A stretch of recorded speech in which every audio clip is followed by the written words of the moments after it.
When I was 6-year-old, I received my gifts. My first grade teacher had this brilliant idea. She wanted us to experience receiving gifts, but also learning the virtue of complimenting each other. So she had all of us come to the front of the classroom, and she bought all of us gifts and stacked them in the corner. And she said, why don't we just stand here and compliment each other? If you hear your name called, go and pick up your gifts and sit down. What a wonderful idea, right? What could go wrong? Well, there were 40 of us to start with, and every time when I hear someone's name called, I would give out the heartiest cheer. And then there were 20 people left, and 10 people left, and 5 left, and 3 left. I was one of them. And the compliments stopped. Well, at that moment, I was crying, and the teacher was freaking out. And she was like, hey, would anyone say anything nice about these people? No one? Okay, why don't you go get your gift and sit down, so behave next year, someone might say something nice about you. Well, as I'm describing this to you, you probably know I remember this really well. But I don't know who felt worse that day. Was that me or the teacher? She must realize that she turned a team building event into a public roast for 3 6-year-olds. And without the humor, when you see people get roasted on TV, it was funny. There was nothing funny about that day. So that was one version of me, and I would die to avoid being in that situation again, to get rejected in public again. That's one version. Then fast forward 8 years, Bill Gates came to my hometown, Beijing, China, to speak, and I saw his message. I fell in love with that guy. I thought, wow, I know what I want to do now. That night, I wrote a letter to my family telling them by age 25, I will build the biggest company in the world, and that company will buy Microsoft. I totally embraced this idea of conquering the world, domination, right? And I didn't make this up. I did write that letter. And here it is. You don't have to read this through. And this is also bad handwriting, but I did highlight some keywords. You get the idea. So that was another version of me wanting to conquer the world. Well, then 2 years later, I was presented with the opportunity to come to the United States. I jumped on it. And because that was where Bill Gates lived, right? So I thought that was the start of my entrepreneur journey. Then fast forward another 14 years, I was 30. Nope, I didn't build that company. I didn't even start. I was actually a marketing manager for a Fortune 500 company. And I felt I was stuck. I was stagnant. Why is that? Where is that 14-year-old who wrote that letter? It's not because he didn't try. It's because every time I had a new idea, every time I wanted to try something new, even at work, I wanted to make a proposal, I wanted to speak up in front of people in a group, I felt there was this constant battle between the 14-year-old and the 6-year-old. One wanted to conquer the world, make a difference. Another was afraid of rejection. And every time, that 6-year-old won. And this fear even persisted after I started my own company. I mean, I started my own company when I was 30. If you want to be Bill Gates, you got to start sooner or later, right?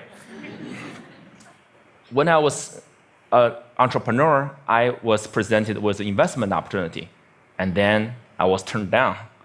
And that rejection hurt me. It hurt me so bad that I wanted to quit right there. But then I thought, hey, would Bill Gates quit after a simple investment rejection? Would any successful entrepreneur quit like that? No way. And this is where it clicked for me. Okay, I can build a better company, I can build a better team or better product, but one thing for sure, I could be a better leader. I could be a better person. I cannot let that 6-year-old keep dictating my life anymore. I have to put him back to his place. So this is where I went online, looked for help. Google was my friend. I searched, how do I overcome the fear of rejection? I came up with a bunch of psychology articles about where the fear and pain are coming from. Then I came up with a bunch of rah-rah inspirational articles about, don't take it personally, just overcome it. Who doesn't know that? But why was I still so scared? Then I found this website by luck. It's called rejectiontherapy.com. Rejection therapy was this game invented by this Canadian entrepreneur. His name is Jason Comley. And it's basically the idea is for 30 days, you go out and look for rejection. And every day get rejected at something, and by the end, you desensitize yourself from the pain. And I love that idea. I said, you know what, I'm gonna do this, and I'll film myself getting rejected 100 days. And I came up with my own rejection ideas, and I'll make a video blog out of it. And so here's what I did. This is what the blog looked like. Day one. Borrow $100 from stranger. So this is where I went to where I was working. I came downstairs and saw this big guy sitting behind the desk. You know, he looked like a security guard. So I just approached him, and I was just walking, and that was the longest walk in my life. I just hair at the back of my neck standing up. I was sweating, and my heart was pounding. And I got there and said, "Hey, sir, can I borrow $100 from you?" And he looked up. He's like, "No." Why? And I said, "No, I'm sorry." Then I turned around and just ran.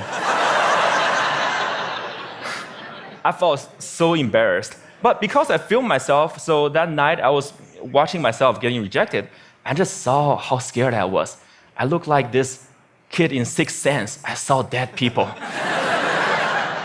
But then I saw this guy, he wasn't that menacing. He was a chubby, lovable guy, you know. And he even asked me why. In fact, he invited me to explain myself. I could have said many things. I could have explained, I could have negotiated. I didn't do any of that. All I did was run. I felt, wow, this is like a microcosm of my life.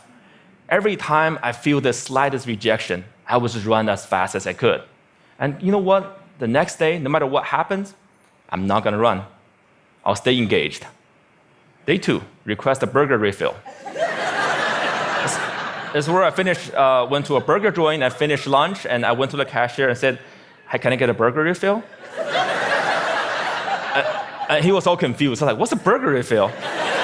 I said, "Well, just like a drink refill, but what's a burger?"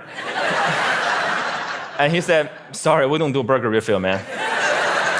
So this is where rejection happened. I could have run, but I stayed.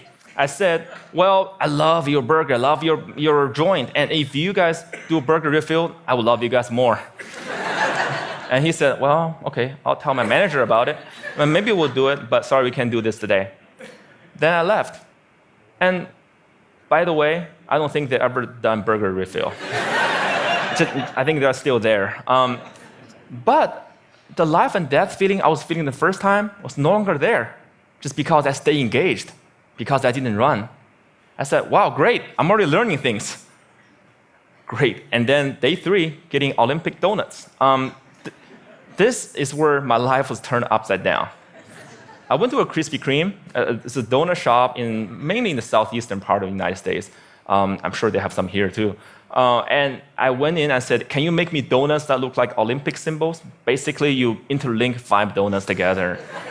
I mean, there's no way they could say yes, right? The donut maker took me so seriously. So she put out a paper, started jotting down the colors and rings. It's like, how could I make this? And then 15 minutes later, she came out with a box that looked like Olympic rings. And I was so touched. And I just couldn't believe it. And that video got over 5 million views on YouTube. The world couldn't believe that either. And because of that, I was on in newspapers and talk shows and everything, and I became famous. A lot of people started writing emails to me and saying, what you're doing is awesome. But fame and notoriety did not do anything to me. What I really want to do was learn and to change myself. So I turned the rest of my 100 days of rejection into this playground, into this research project. I wanted to learn, see what I can learn.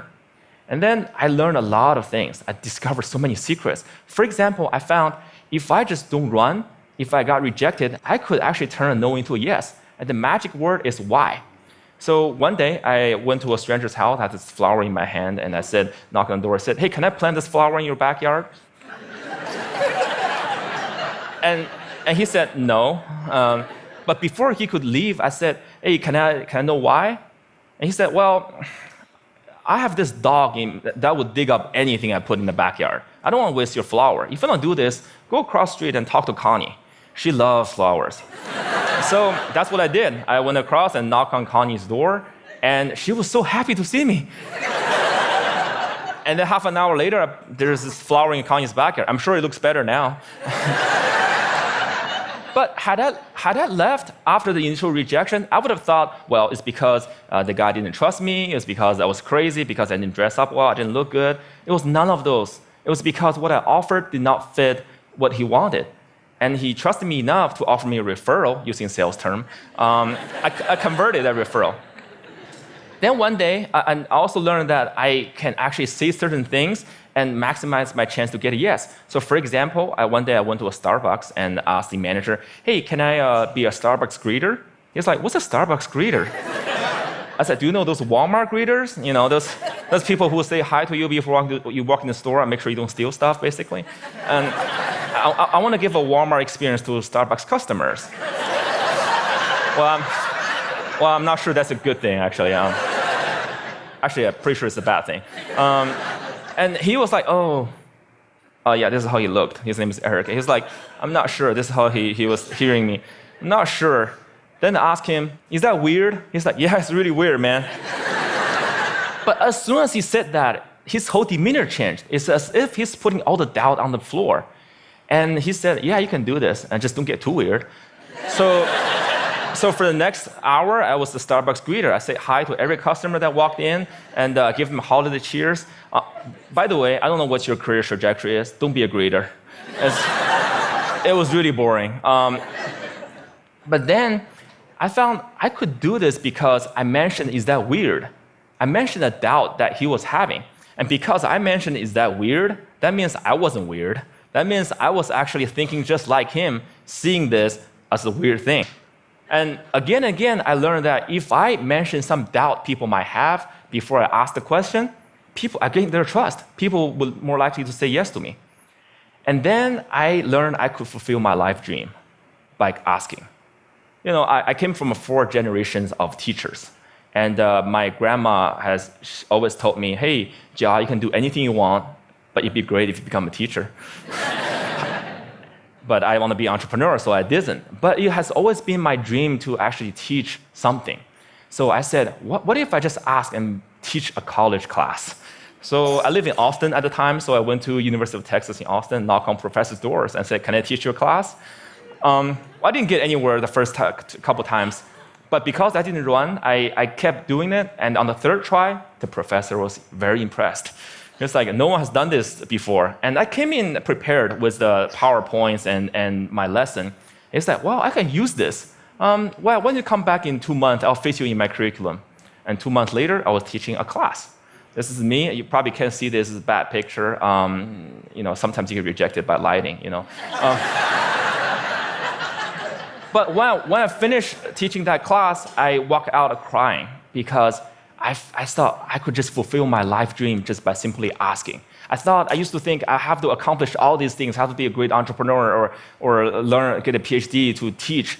But no, I just asked and I could teach. And in that picture, which you can't see, I quoted Martin Luther King Jr. Why? Because in my research, I found the people who really changed the world, who changed the way we live and the way we think, are the people who were met with initial and often violent rejections. People like Martin Luther King Jr., like Mahatma Gandhi, Nelson Mandela, or even Jesus Christ. These people did not let rejection define them. They let their own reaction after rejection define themselves. And they embrace rejection. And we don't have to be those people to learn about rejection. And in my case, rejection was my curse, was my boogeyman. It has bothered me my whole life because I was running away from it. Then I started embracing it. I turned that into the biggest gift in my life. I started teaching people how to turn rejections into opportunities. I used my blog, I used my talk, I used the book I just published, and I'm even building technology to help people overcome their fear of rejection. when you get rejected in life, when you are facing the next obstacle or next failure, consider the possibilities. Don't run. If you just embrace them, they might become your gifts as well. Thank you.